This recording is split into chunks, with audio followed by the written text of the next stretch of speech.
Hello everyone and welcome to a brand new video on the channel. Today we are going to talk about the top 5 places to visit in Rio de Janeiro. Before we get started with the video, don't forget to smash the like button, share the video, and subscribe to the channel. Now let's get started. Number 5. Carnival. Each winter, Rio de Janeiro hosts one of the world's most famous pre-Lent festivals alongside those in Venice and New Orleans. The festivities begin soon after New Year's, but the splendor and extravagance reach a stunning climax 4 days before Ash Wednesday, attracting hundreds of thousands of people to its street parades, samba parties, and shows. Carnival is celebrated in several Brazilian cities. It is also a significant tourist attraction in Bahia and Recife, but Rio's is the most lavish. The parades of the samba schools are the most magnificent spectacles, held in a one-of-a-kind arena constructed by renowned Brazilian architect Oscar Niemeyer.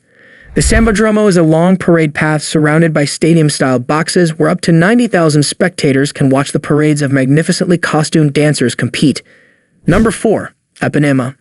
The Jardim de Alcanal, which drains the lagoon Lagoa Rodrigo de Freitas, divides the beaches of Epema and Leblon after Copacabana's 4-kilometer beachfront. Large hotels, sidewalk cafes, and restaurants line the coastal promenade.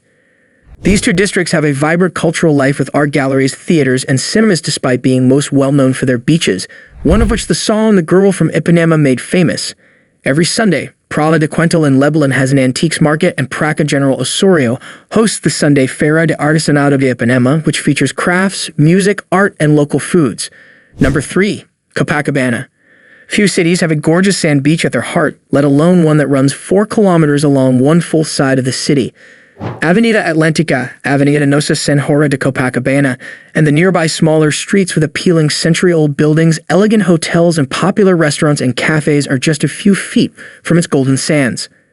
The legendary Copacabana Palace, erected in the 1920s and now classified as a national monument, is the undisputed monarch of the region and among Rio hotels.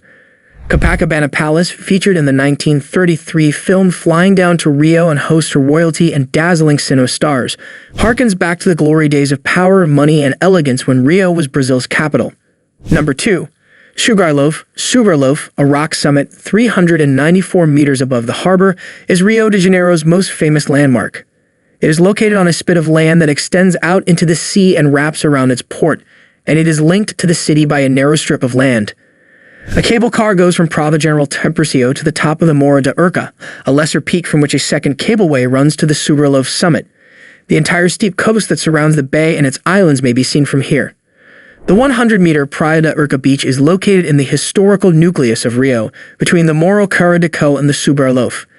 There are 3 forts on Cara de Co, one of which, the 16th century star-shaped Fort Soju, is open to the public. Number 1.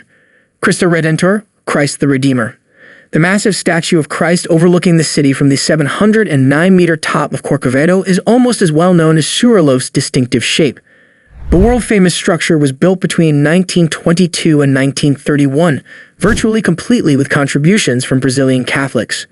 The Polish-French sculptor Paul Landowski created the Art Deco statue, which Brazilian engineer Heitor da Silva Costa and French engineer Albert Caquot constructed.